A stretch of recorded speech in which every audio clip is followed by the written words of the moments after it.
সাংবাদিক পরিচয়দানকারী দুর্বৃত্তরা যায় এবং যে অকথ্য গালিগালাজ করতে থাকে।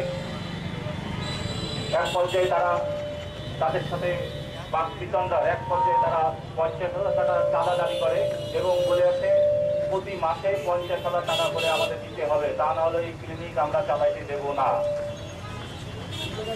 এবং বাকবিতণ্ডার এক পর্যায়ে তাদের সঙ্গে কিছুটা হাতাহাতি হয় এবং তারা এইটা পুঁজি করে তাদের সমস্ত সাতক্ষীরায় আমাদের সাতক্ষীরা ট্রমা সেন্টারের যারা স্টাফ ছিল, যারা বাড়ি ছিল, ঘুমিয়েছিল, পাশের লোক বিভিন্ন উল্টাপাল্টা নাম দিয়ে মামলা করেছে।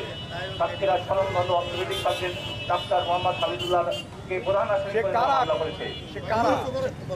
এই সাংবাদিক নামধারী ব্যক্তিরা হচ্ছে শেখ মনিরুল ইসলাম মনি এবং গাজী ফরহাদ, যাদের নামে অতীত আমলে তাদের নামে বিকাশের অর্থ ছিনতাই মামলা, কিছুদিন আগে সাতক্ষীরা হাট ফাউন্ডেশনে চাঁদাবাজির মামলা, কাচ্চি ডাইংয়ে চাঁদাবাজির মামলা, অসংখ্য মামলার তারা আসামি।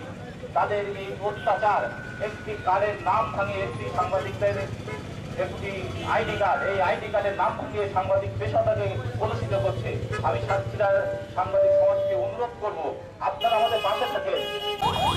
ট্রমা সেন্টারে যান, যে সেখানে আমাদের ডাক্তার হাবিবুল্লাহর সাথে বাকবিতণ্ডার পরেই কিছু অনাকাঙ্ক্ষিত এক পরিস্থিতি ঘটে। সেই অনাকাঙ্ক্ষিত পরিস্থিতি থেকে আজকে এই উদ্ভব। এই পরিস্থিতির উত্তরণে ইতিমধ্যে আপনারা জানেন যে কেস হয়েছে দুইটা, একটি চাঁদাবাজির মামলা হয়েছে, আরও একটি মামলা হয়েছে। তো আমাদের অ্যাসোসিয়েশনের পক্ষ থেকে আমরা দাবি জানাই যে এই পরিস্থিতি যেন উত্তরণ আমরা করতে পারি। যারা এই দোষী তাদের বিরুদ্ধেও তদন্ত সাপেক্ষে প্রশাসন ব্যবস্থা নেবে এবং আমরা চেষ্টা করছি যেন উভয় পক্ষের সাথে, কারণ সাংবাদিক ভাই সবাই এখানে সবাই যারা আছেন সবাই আমাদের সাথে সুসম্পর্ক আছে, সবাই আমাদের ভাই, আমরা একসাথে মিলেমিশে কাজ করতে চাই। আমরা চাই যে আপনারা এগিয়ে আসবেন, এসে সকলে মিলে একসাথে একটি সুন্দর পরিবেশের সাথে সাতক্ষীরাকে যেন উপহার দিতে পারি সে ব্যবস্থা আমরা গ্রহণ করতে চাই। ধন্যবাদ।